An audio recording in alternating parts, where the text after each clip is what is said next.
నమస్తే, welcome to Maitri media. Telugu వారికి తాజా సమాచారం అందించడానికి తొలి అడుగు వేస్తున్న మైత్రి మీడియా న్యూస్ ఛానల్ కు స్వాగతం.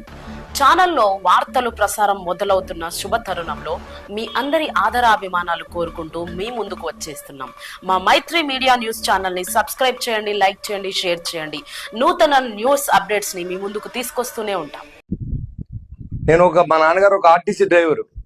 ఆ స్టేజ్ నుంచి ఒక ఎమ్మెల్యే ఎదగడానికి నా జీవితం అంతా కష్టపడ్డాను. ఇవాళ చాలా మంది మాట్లాడుతుంటే చాలా బాధేస్తుంది. ఎందుకంటే ఎలా ఉందంటే, నాతో ఉన్న కొంతమంది వ్యక్తులు నేను చనిపోతే బాగుండు, వెంటనే నాకు బై ఎలక్షన్ వస్తే నెగ్గితే ఎమ్మెల్యేని అయిపోతారన్న విధంగా ఆలోచన చేయడానికి నేను భరించలేకపోతున్నాను దాన్ని.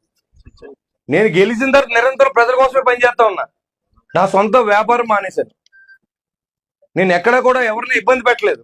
ఇటు తెలుగుదేశం మిత్రులు కానీ, అటు జనసేన కానీ, అటు బీజేపీ కానీ. నేను ఎన్డీఏ ఎమ్మెల్యే, నేను ఏ పార్టీకి సంబంధించిన వ్యక్తిని కాదు. ఇన్ని జరుగుతూ ఉంటాయి. ఓ పక్కన అధికారుల్ని సమన్వయంతో పనిచేయించాలి అంటే ఓ పక్కన అధికారులను బెదిరిస్తారు. నువ్వు ఉండాలని లేదా, పైన మా పార్టీ ఉంది, నేను పంపేస్తాం. ఏం పంపేస్తారు మీరు? నేను ఎన్డీఏ ఎమ్మెల్యేని, నేనేమి వైఎస్ఆర్సీపీ ఎమ్మెల్యేని కాదు.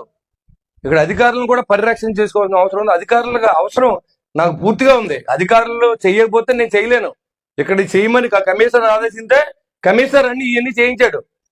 ఇది చేయమని అనిల్ వీళ్ళంతా ఉండి రాత్రనక పాలని ఇక్కడ కొంతమంది కూర్చొని టీలు ఒకరు పెట్టి, కాఫీలు ఒకరు పెట్టి,